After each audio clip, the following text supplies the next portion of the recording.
Ma'am, we are good to go. Sure. Thank you, ma'am. A very good afternoon to all. I, Pooja Bisht, welcome you all to this webinar organized by KCC Institutes on how to handle cyber challenges. In today's world, cyber security challenges has been the national security, organizations ranging from small to large enterprises, government and private universities, hospitals, all prone to cyber attacks from across the globe.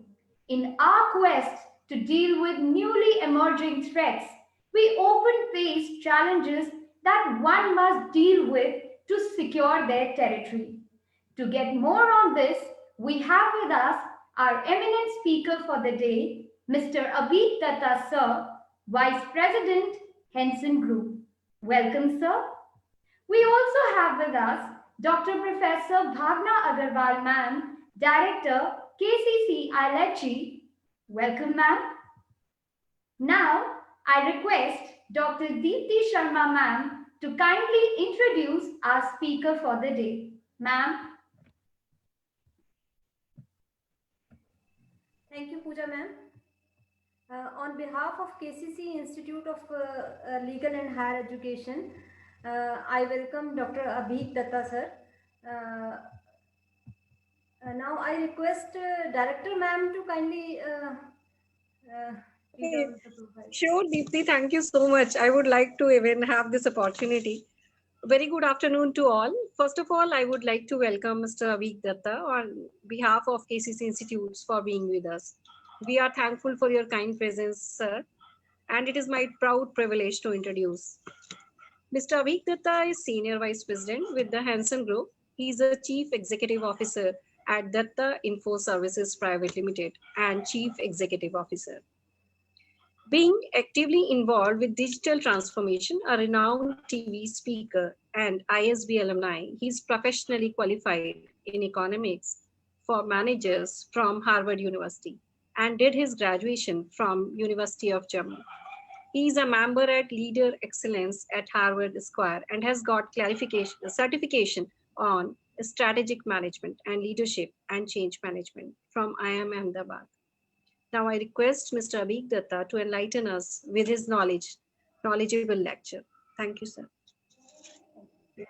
Thank you, Bhavna, for the warm welcome. Hello, everyone. Like Bhavna mentioned, I've been working with the Henson Group as Senior Vice President. I also happen to be, the ISP alumni, and I've done various courses with IIM Ahmedabad, and I'm a kind of a speaker at various institutes also. Today on this session, although it's just like 1 hour, we will be covering cybersecurity, especially with some focus on why cyber crimes have gone a little high on the higher side during COVID. How we as consumers can prevent ourselves from cybercrime, and if at all something actually has happened and you were not able to prevent it, where do we go and register our complaint?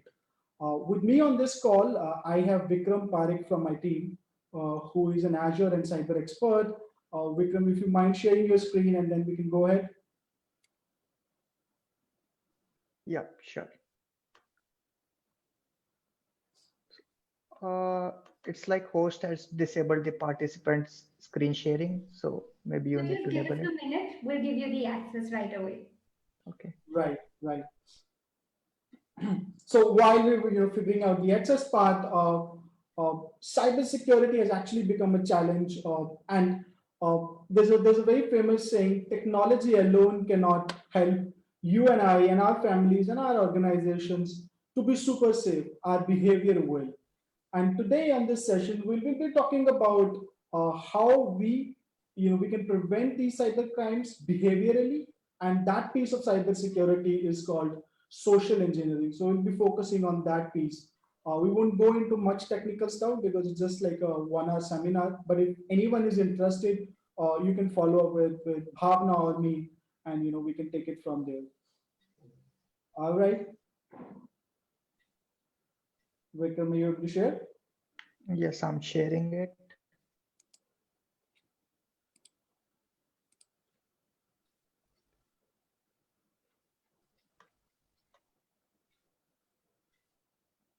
There you go. We can see it, Vikram.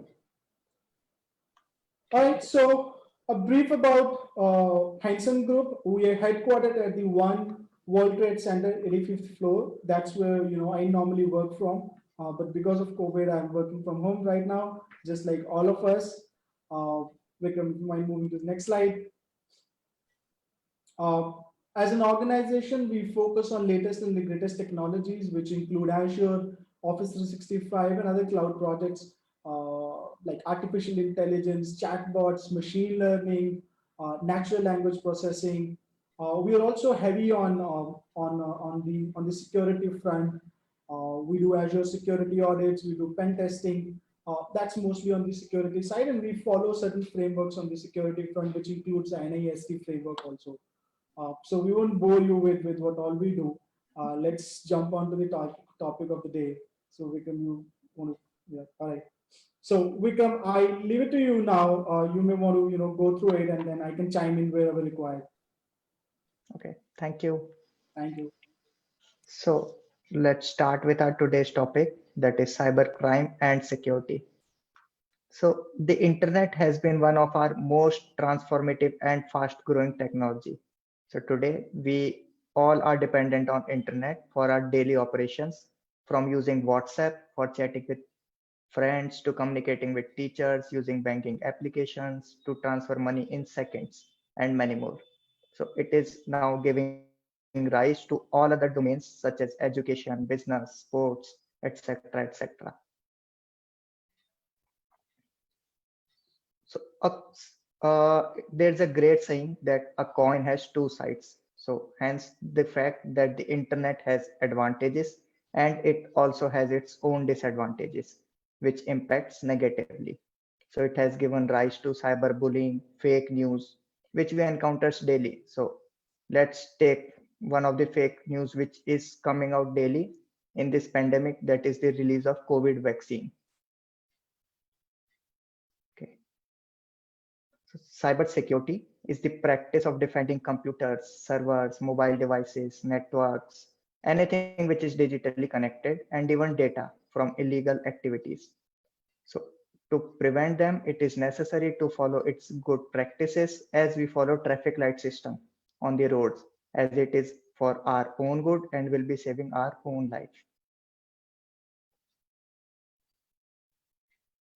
Connectivity to the internet improves our day-to-day life, but increased connectivity also leads to new security vulnerabilities or loopholes. Internet helped the world going and connected during this pandemic. So COVID-19 has made everyone dependent on the internet. Our complete day is totally dependent on the internet as it is a desperate measure, and this is dependency, which leads to the cyber attacks. Cyber criminals have been reported to be selling fake COVID-19 cures, faking as government organizations, in phishing emails. So, apart from sending malwares into the networks, which is a complete technical stuff on hacking.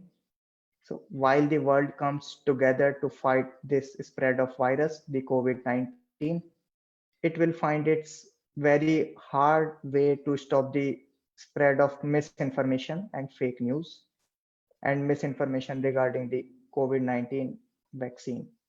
So the same can be handled by asking people to recognize and refer to only the reliable sources of information instead of going with the fake ones. Cybercrime, also known as computer crime or broadly classified as computer related crime. So it is defined as an illegal activity that involves a computer or a digital device or a computer network. In this complete cybercrime, the computer is either used as a target or is used as a weapon, but somehow computers are always involved in cybercrime. That's why it is also termed as computer related crime, that is cybercrime. So sharing of someone's photo on the social media without their prior consent or permission is also a cybercrime. So this graph shows how cybercrime has evolved over a period of last 30 years. and how we come up with the advanced security solutions as a preventive method. So we have divided this complete period from 1990 to 2020 into 5 generations and corresponding to different cyber attacks. So in generation 1, we saw various viruses, and as a prevention, antiviruses were created. Then in generation 2, we had network related attacks for which firewalls were implemented. Then in generation 3, various exploits were created for which again the advanced level of firewalls came into place. Then in generation 4, there were DOS and DDoS kind of attacks which completely falls down the network and for which we have anti-bot system. Then in generation 5, which is 2020, we are having suffering from advanced level of attacks in this COVID-19, and we need advanced preventive measures. So this is why we need cybersecurity. There are so many benefits of cybersecurity. Some of them includes business protection against cyber threats, such as malware, ransomware, phishing, social engineering, etc. And protection of data and networks, and prevention from unauthorized users to gaining access to our data. Improve confidence helps in maintaining CIA. So CIA is confidentiality, integrity, and availability. These are the 3 pillars of information security, which always needs to be maintained in order to keep your data safe. It helps us in keeping our own sensitive data, credentials, money safe and secure. Right. So, before we move on to the next, this particular slide, talks about why do we actually need cybersecurity. This is like, since most of us are now digitally connected, and the volume has actually gone up because of COVID. There were people who were not digitally very active, but when COVID came in, we were only confined to our homes, and a lot of activity has gone on internet or on phones. And that is where cyber criminals can actually use our digital presence, especially those which are the vulnerable group. Like for example, in my family, I have always been a tech savvy person, but my mother was not. But when COVID happened, she has also become active on social media. She's also become active on her phone calls, doing small transaction online. And to the attacker, to the cyber criminal, that's the vulnerable group. And it is very easy to get data or get any kind of financial information from the vulnerable group than from me, because I may not share my OTP, I may not share my card details with somebody who's calling me and saying, I am calling from a bank and we need your information. I may not do it because I'm cyber aware, but all that group which is recently joined the digital world, they may not be cyber aware, and that is where we need cyber security. That is where we need to educate these people who are all around us. Government needs to educate and do a lot of advertising around cyber crimes, and in fact they're doing it. We see a lot of RBI ads also. So that is where I would say a lot of education needs to happen. And on this particular desk, we're going to talk about what are the various means wherein the cyber attacker would try and take data from us. They use different means. For example, let's say you're going in a park, you're walking in a park, and you see a pen drive lying on the floor, or you see a pen drive lying in the park, which says confidential data, or it may say banking information. And then you're so very curious that what exactly is in this pen drive. Or it may be your greed that you see that pen drive is very fancy and I would want to take it home and use it. So you take that pen drive, go back home, right, and then plug it in your laptop, and that is exactly what the attacker would want you to do. So you may have got hold of a 2,000 rupee pen drive, or you were thinking this pen drive would contain banking information, which actually is not the case. Since you've plugged that into your laptop, now the attacker, whichever program he's created on the pen drive, that program will execute on your laptop, and he will steal all the information that he needs. So we need to be cyber aware. This kind of attack, wherein a cyber attacker is getting information out of us using our curiosity, using our greed, that kind of a cyber attack is called as baiting. There are others which the cyber attacker can use, which Vikram is going to walk us all through that, which they use to use various techniques to get sensitive information from people like us. So, Vikram, you may want to proceed with others. Okay, thank you. So this picture illustrates about some of the common types of cyber attacks. The first one is malware. Malware is a code which is developed by cyber attackers specifically to cause extensive damage to data, to systems, and to gain unauthorized access, which they can further use to steal your banking credentials or maybe your account credentials to further damage or to further harm you. Then the second one is phishing. So phishing is a cyber crime in which a target is fooled by an attacker posing as a legitimate person to obtain these sensitive information. Again, such as these sensitive informations can be your bank details, it can be your username, can be your password, your credit card number, anything. So in this type of cyber attack, an attacker uses any social platform to contact the victim. So these social platforms can be an email, can be a text message, it can be a phone, anything. And this is a social engineering attack. Then the next one is the most important attack is DOS and DDoS, which is generally creating harm to big organizations. So a DOS attack is a type of attack where an attacker floods large number of packets or requests a large number of packets onto the target URL, and this server is not capable of handling that much request, so it makes service unavailable to the intended users. Then we have DDoS attack along with the DOS. So DDoS attack again is a similar kind of DOS attack, but this type of attack is generated from multiple sources. So this time the attacker is not requesting only from the single location, but from the different locations to access a single website. And this website is not that much capable or is not having that extensive servers that it can handle so much load, and it goes down. Right, and I would just chime in, Vikram. Let me give you this another example. I don't know how many of you have actually seen this movie on Netflix, Jamtara. It's a series which basically talks about cyber attacks and how the attackers are using, various kind of techniques to get data out of us. The problematic part of this is there are a lot of hotspots like Jamtara, which has originated in the country because these cyber criminals, these youngsters who feel that this is the best time to do cyber crimes in India or for that matter anywhere around the world because of a lot of presence on internet.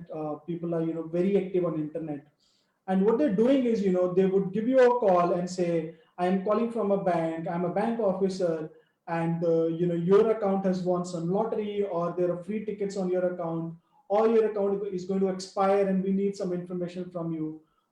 As a user, sometimes there's some sort of users, especially the vulnerable groups, they would share that information with the person who's actually calling them, share their OTP, share their banking credentials with them, and that is what they want. They would then take that information and steal money out of your accounts.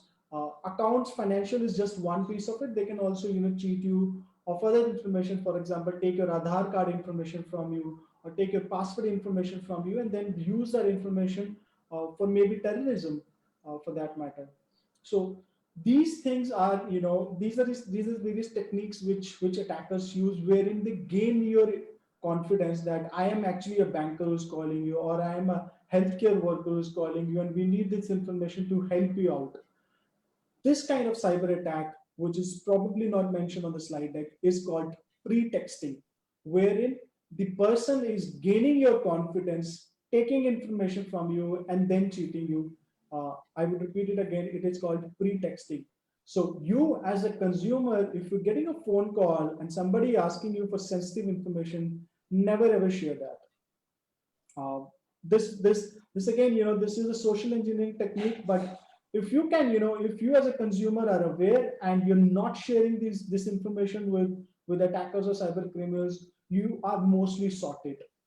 Then there are other piece to it, which is technology related piece. You don't, I as a consumer can't do much on the technology front because the application or the code is already built by somebody. For example, if I'm getting an email on my Gmail and it says, COVID cases have risen up in your area, click here to know more. I cannot do anything from a technology standpoint that I should not be seeing such email. All I can do is not click on that email. And if I, as a user, or you as a user, are aware of this thing, then we would prevent most of the cyber attacks that are happening across us or happening across the globe. I'll give a very recent example. I'm not sure how many of you are aware of it, but there was a big cyber attack which happened on Twitter. A lot of data was stolen. So Twitter went back and they're very high on security. They have some of the best mechanisms in place to make sure the platform is secure. So they did a RCA and find out what actually happened. And ultimately they realized that some of their internal workers, some of their employees had shared information. And again, if you see, technology had a very less part to it when we talk about this kind of incident happening at Twitter, but it was mostly social engineering. So always remember, human beings are the weakest links in the security chain. A cyber attacker would normally use a human as an entry point to get data from you and not technology.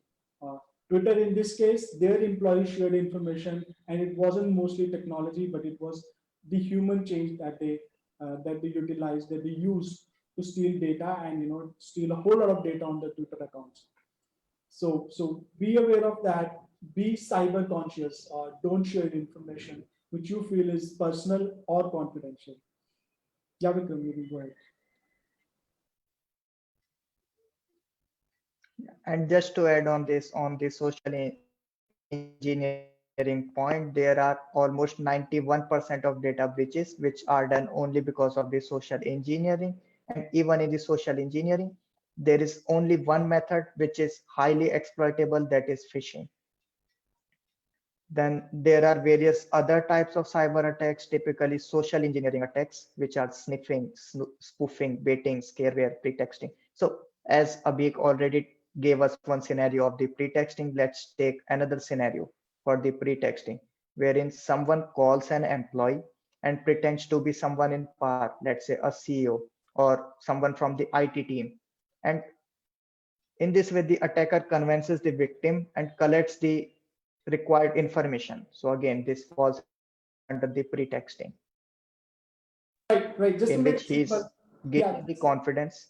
Right. Just to make it even more simple, let's say you're studying in KCC Institute and you're getting a call from Bhavna, which is not actually the real Bhavna, but somebody who's pretending to be Bhavna. And you get a call from Bhavna that I need your password for your laptop, or I need your Aadhaar card information. You are a student in the institute, and for you to get a call from the director of the institute asking you for a password, you won't even think twice. Before sharing that information, you will say, Bhavna, this is my password, this is my Aadhaar card. And the attacker has actually taken that information from you. So whosoever calls you, or whosoever is reaching out to you for sensitive information, there is no harm in asking twice. There is no harm in confirming that are you the legitimate person who's giving me a call. And even if, for that matter, if Bhavna is asking you for password, I don't think that you should be sharing it. In my organization, nobody is sharing passwords with me, even if I call them. And we do that as a mock audit sometimes. We would call us trainee and say, share with me your laptop password, I need to do something. And that's part of training that they undergo. They would not do it knowing that no, in no organization a senior would ask a junior for the password sensitive information. So be aware of that. Attackers normally use tend to be powerful people. For that matter, in your case it was Bhavna who was calling you, and you would say, my director is calling me and I have to share that information. No, it's good to be to do a double check, or for that matter not share that information, because it is sensitive and it can cause harm to you. Yeah, Vikram. Let's move on to the next slide, that is GitHub DDoS attack. So again, this is one of the biggest DDoS attack which is encountered ever. It was having 1.3 Tbps of volume sent to the servers and made the servers unavailable to the intended users and made the service interruption for around 10 minutes. So it is one of the most pervasive threats to cybersecurity and is not related to the cybersecurity at all. It's the humans that are susceptible to being compromised by attackers, whether unknowingly or for monetary gain. Because again, if we see in the DDoS attack, it's not only the attacker who is having so much PCs or so much of internet bandwidth, it's the users who are compromised, whose internet is being used by an attacker to flood the GitHub servers. So again, this is something which is seen under the Twitter attack, where the insiders or employees are manipulated, which made dozens of high profile accounts compromised with big names like Bill Gates, Elon Musk, Joe Biden. So we need to be preventive. How can we prevent these cyber attacks and stay secure? So we simply need to follow some basic recommendations and guidelines, and we can prevent these cyber attacks. So these preventive methods includes installing of antivirus software on our systems, keeping all the applications, including operating system, antivirus software, everything up to date, using strong passwords. Then never trust anybody and don't share passwords and OTP. Implementing MFA, which is one of the best security feature, which we believe everyone must have configured. So taking an example of Gmail. So whenever you log in into the Gmail, it prompts you for the username and then prompts you for the password. But if we have MFA enabled, firstly it prompts you for username, then prompts you for password, and then it sends an OTP to your configured mobile number. So once you provide that OTP, only then you will be able to access your Gmail account. Right, and I think this is one of the Then biggest never ever open unknown links. right. So because I was Yeah, just go saying on. that within our organization also and to our customers, we suggest implementing an MFA because an attacker may steal your, your username or they may steal your password also. But an OTP is something which is only coming to your mobile phone or to your, for that matter, any device that you're given. That's very hard to steal. And you can always, do that multi-factor authentication by logging into your email, go to settings, and it should have an option of two-way authentication or multi-factor authentication, different names, and you can go there and do this setting. I would strongly suggest all of you to keep that setting on. It may be an extra step, but it can save you a lot of a lot of data, a lot of personal information, and it can save you from cyber crimes also. Also, when you're doing, when you're setting up passwords for yourselves, there are small little things that you can do. For example, don't ever use a password which is a dictionary word. For example, welcome at the rate 123. Or for example, let's say wonderful at the rate 1234. All these dictionary words are already there in the scripts that the attacker normally use to get hold of your password or try and break into your password. So never ever use a dictionary word which is set as your password. Maybe you can use something like x at the rate hyphen hash TLO, which makes no sense at all, but that useless word can be of very use to you when setting up your password. So don't use a dictionary word and set it up as a password. Also, for institutes like KCC institutes and to our customers and any company which is small or little or big for that matter, they should always train their staff. In your case, your organization should train the students that how do they make sure that there are no loopholes in the security system. How do they ensure that the students are not sharing any information which a cyber attacker can use. So training the staff is another thing which is very important, very critical. But since we're talking about the consumer side of the cyber attack, so we won't cover it much, but there are a whole lot of trainings that we can do for our employees, for our staff, and make them cyber aware. Yes, Vikram. And also never open unknown links or never download executables from unknown websites, unknown URLs, or maybe from torrents, which we generally use to download most of the stuffs, but it is never preferred to use torrents because most of the viruses come from torrents only. So even one of my friend was using torrent to download a movie. So he downloaded a movie and was having an extension .exe. So he didn't check the extension and he simply clicked on it and opened the movie. But instead of opening a movie, it installed a malware into the system. And this malware was a ransomware, which encrypts all of his files and folders, which cannot be decrypted without a key, which is only with the hacker who created this malware. So either he has to delete all the programs, all the files by formatting the OS, or he needs to pay a ransomware to the attacker. And this ransomware is always in Bitcoin, so it cannot be traced. So it's always better to be a preventive and Right. never store. Yeah. Yeah. Right. I think I missed on to that point, the ransomware piece.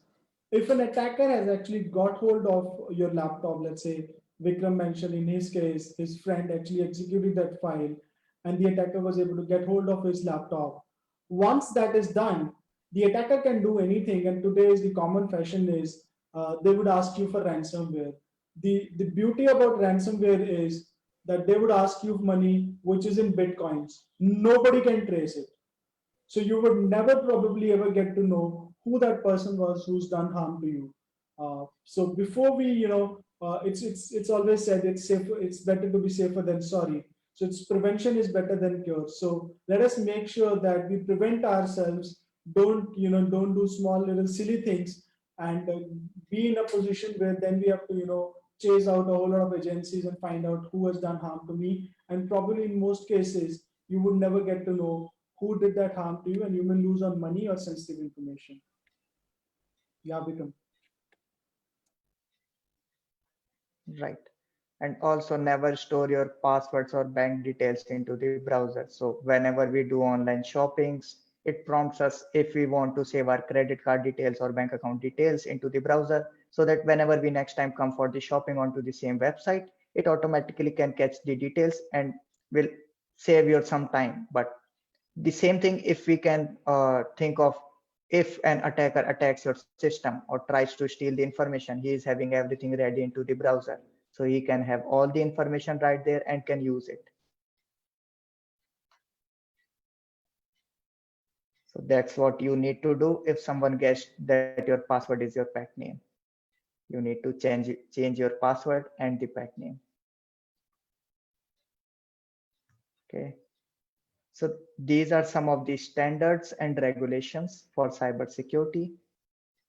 So ISO 27001, then the next ISO, then PCI DSS. These are the standards or these are the regulations which are basically for the businesses, and for the single person or for the individual.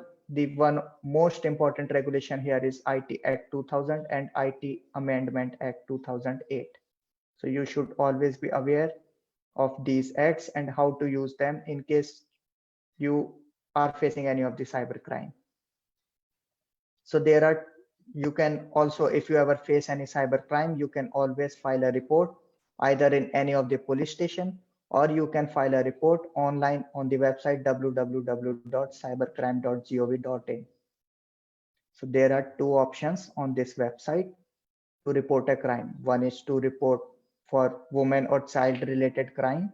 Then another is to report for other cyber crimes, where you can report for all other cyber crimes, which may include phishing, may include email scam, include identity theft, include online scam, etc. Okay. Then this is IT Act of India 2000. It is the primary law which was passed. Before that, we never had any law to handle these cyber crimes. So it includes 94 sections, which are segregated into 13 chapters. And offenses under this IT Act 2000 results into imprisonment for minimum of 3 years and penalty of rupees 2 lakhs. And IT Amendment Act 2008. So after the IT Act 2000, this act was passed, and this act was passed after a month after a terrorist attack in Mumbai to provide authority to Indian government for interception, monitoring, and blocking of electronic traffic. With this act, the section 69A was introduced to allow government to block content under certain circumstances, also to send generally while chatting with our friends onto the WhatsApp or onto any other social media platform, we send offensive messages without caring at all. But these offensive messages can book you under the section 66A, and you can face up to the 3 years of imprisonment with fine. So you should always be careful. So conclusion, with all these slides, with all these cyber security challenges, what we found is the only system that is secure is the one which is switched off and which is not connected to internet, which is completely unplugged. So what you can always do to be safe is you can pay attention, you can act smart. That's the only way you can stay safe and stay secure. Right, and I would just only add it to it, just like we've started following the traffic signals, the traffic rules in our life, day-to-day life, and it doesn't mean that you have to read the entire book to ensure that you're following the traffic guidelines. Because we're so digitally connected and it has become a very much, an integrated part and parcel of our life, we need to include some of these basic hygiene when it comes to cyber security and the cyber world. Not sharing passwords, be cyber aware, and we don't have to read books to make sure that we're cyber aware. Small little things which are mostly related to common sense. If we can follow these, I'm sure that we would then be living in a world which is very cyber aware, and there would be less cyber attacks. As Vikram mentioned, 90% of the cyber attacks are happening using techniques which are related to social engineering, and in social engineering, they are using human beings as the weakest link. So if we can be the strongest link, we can prevent that 90% of attacks. So keep yourself educated, and probably now we'll open the forum for any kind of questions. Bhavna, back to you. So in the end, I would like to say something that again, coronavirus is a simple DDoS attack which flooded our healthcare system with the number of requests more than it can handle. Right. So back to you, KCC team, for any questions. We'll be happy to answer them. Thank you, sir. We have some questions. I want to ask Saraswati if you have any kind of questions for the same.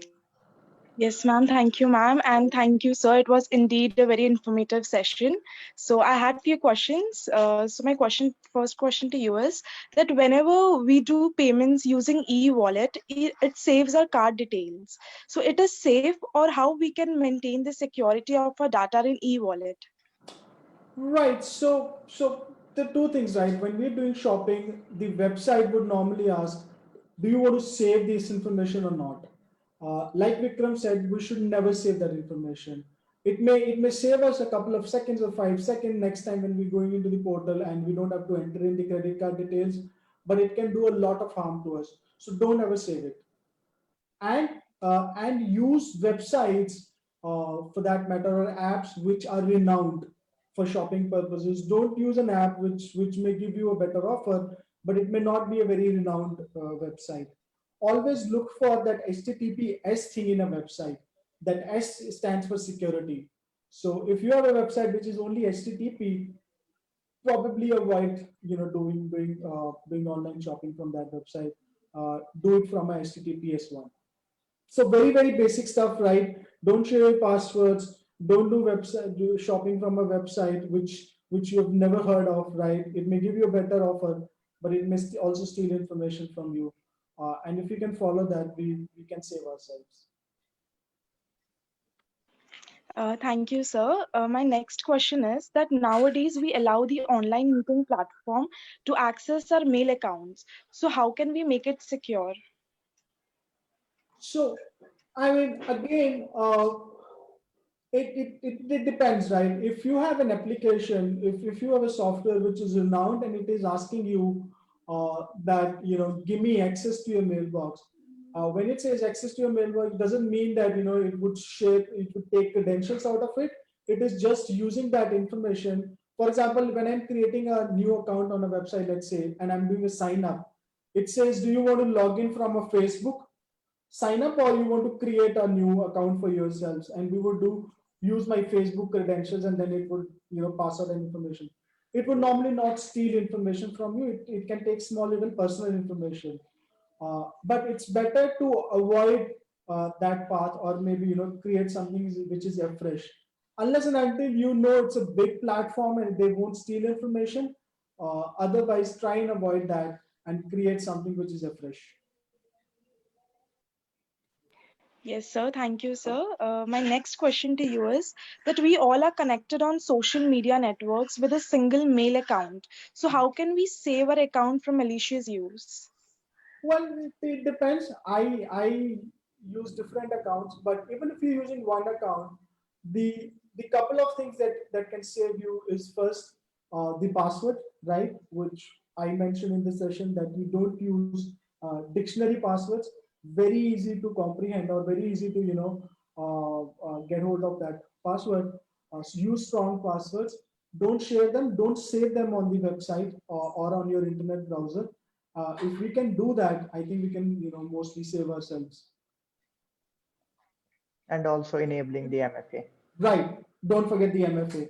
Whichever website is giving you the feature of MFA, use that.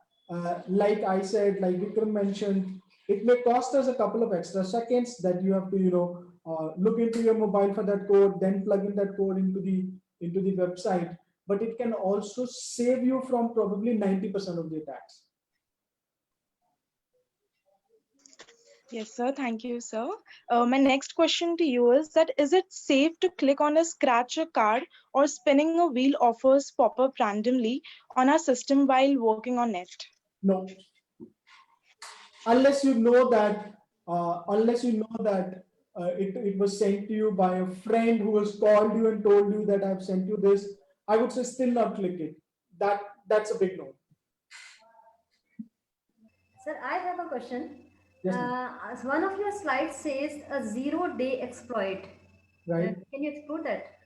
Sure. Vikram, you want to take that? Sure, I would like to take this one. So there are some of the attacks which are already exploited, which already have some payloads created, which already have some tricks which can be used to hack someone's account or to hack someone's system.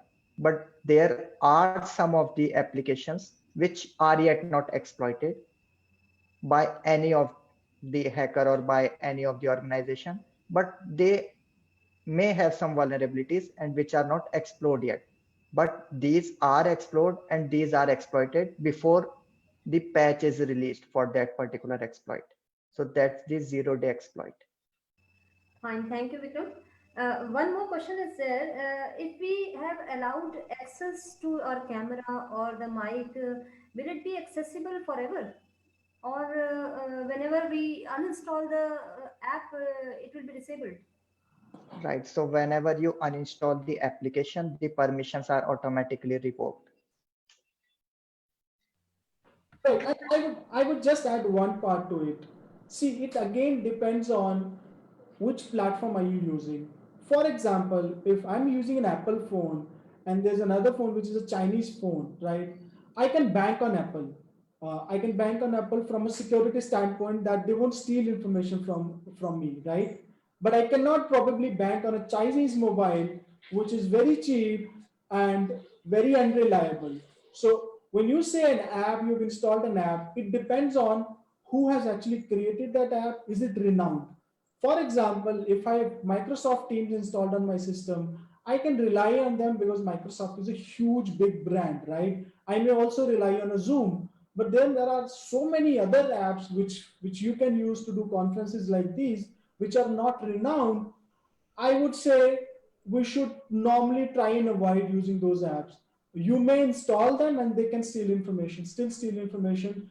Going with a brand name, it may, as they say, quality comes at a cost, right? Security also comes at a cost. So they may be a little expensive, but they're also secure. Thank you so much, sir, for answering those questions. It was indeed a wonderful and an informative session. And now I would like to request Dr. Deepti Sharma ma'am, coordinator, a School of Information Technology, to kindly present vote of thanks. Thank you, Pooja.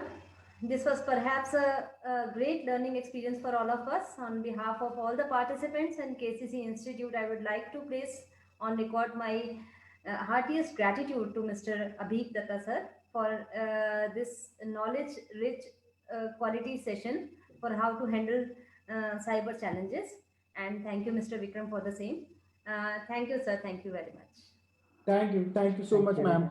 And in future, we would, if you have any similar sessions which are planned, we will be happy to, help out the students. And like I said, this was a very basic session, right? Uh, there would be students who may have follow-up questions. I can share my email ID with you or Vikram's ID for that matter.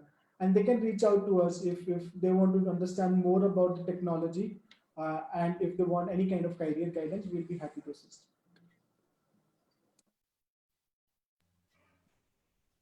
Thank you so much, sir.